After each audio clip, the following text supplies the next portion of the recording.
जोधपुर का बहुचर्चित अनीता हत्याकांड में सरकार व परिजनों के बीच हुआ समझौता, होगी सीबीआई जांच। ब्यूटिशियन अनीता चौधरी हत्याकांड में 21 दिन बाद मांगों पर सहमति बनने के बाद धरना हुआ खत्म। जोधपुर की ब्यूटिशियन अनीता चौधरी की हत्या को लेकर लंबे समय से चला आ रहा गतिरोध आज समाप्त हो गया। सोमवार को हुए व्यापक धरने के बाद मंगलवार को सरकार ने इस मामले की जांच सीबीआई को सौंप दी। मामले की जांच सीबीआई को सौंपे जाने के साथ ही अनीता चौधरी के परिजनों का धरना भी समाप्त हो गया। इस दौरान विधायक भैरा राम सियोल व देवेंद्र जोशी द्वारा समझौते की आधिकारिक घोषणा की गई है। सरकार ने अनीता चौधरी के परिजनों को 51 लाख रुपए की आर्थिक सहायता दिए जाने का भी ऐलान किया है। जोधपुर की बहुचर्चित अनीता हत्याकांड मामले में मंगलवार 19 नवंबर को 20 दिन बाद धरने की समाप्ति की घोषणा हुई। धरने पर बैठे लोगों का नागौर सांसद हनुमान बेनीवाल का साथ मिलने के साथ ही उनकी ताकत कई गुना बढ़ गई थी। हनुमान बेनीवाल के जोधपुर पहुंचते ही हजारों की संख्या में लोग धरने में पहुंचे। फिर सरकार की ओर से अधिकारी और ओसिया विधायक ने लोगों से बात करके जिसके बाद 4 मांगों पर सहमति बनी। आरएलपी के सुप्रीमो हनुमान बेनीवाल कल इस धरने में सम्मिलित हुए। उसके बाद से ही सरकार और प्रशासन हरकत में आया। सरकार की ओर से प्रतिनिधि के रूप में ओसिया के विधायक भैरा राम सियोल इस धरने में रात्रि 3 बजे पहुंचे और उनके साथ जोधपुर कमिश्नर राजेंद्र सिंह भी मौजूद रहे। हनुमान बेनीवाल के धरने के बीच रात 3 बजे मांगों पर बनी थी सहमति। रात को 3 बजे मांगों पर सहमति बनी और आज सुबह दोबारा वार्ता हुई। वार्ता के बाद 4 मांगों पर सहमति बनने के बाद धरना स्थल कुड़ी पहुंचे और धरने की समाप्ति की घोषणा की। इस दौरान आरएलपी सुप्रीमो हनुमान बेनीवाल ने कहा कि सीबीआई को इस मामले को सौंपा जाएगा। दूसरा, आर्थिक सहायता के रूप में 51 लाख रुपए और संविदा पर नौकरी। इसके अलावा 2 अधिकारियों को हटाने, जिसमें डीसीपी व एसएचओ को हटाने सहित मांगों पर सहमति बनने के बाद इस धरने की समाप्ति की घोषणा की गई।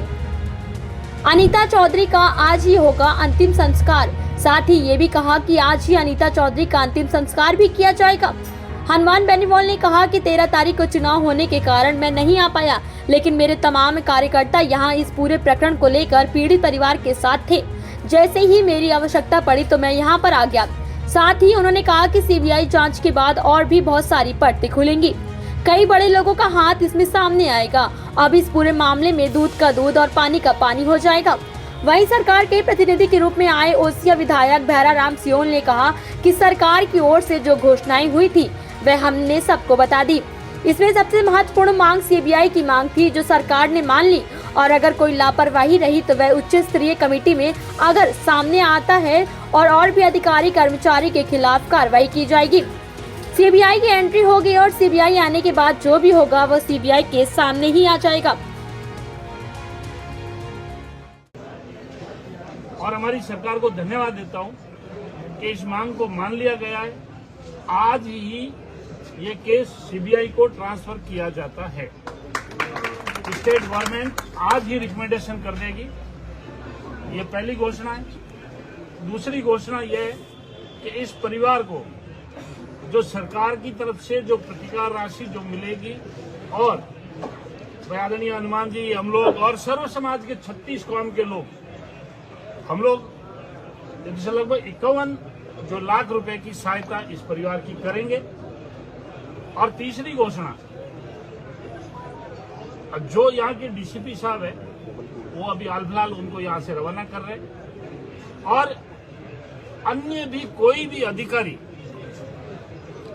जो इस जो प्रकरण में कहीं पर ढिलाई या कहीं पर लापरवाही यदि रखी गई है तो एक जो संभागीय स्तर पर एक कमेटी बन रही है, वो संभागीय स्तर की कमेटी जांच कर लेगी। उसमें कोई भी अधिकारी जो दोषी होगा वो कमेटी जांच कर वो कमेटी अपनी रिपोर्ट देगी। और इसके साथ में जो सीआई सरदारपुरा है उनको वहां थाने से हटाकर पुलिस लाइन में भेजा जाएगा, जिससे कहीं पर किसी भी प्रकार की जांच कोई प्रभावित नहीं हो। और इस परिवार के एक लड़के को संविदा के ऊपर जैसे नौकरी दी जाएगी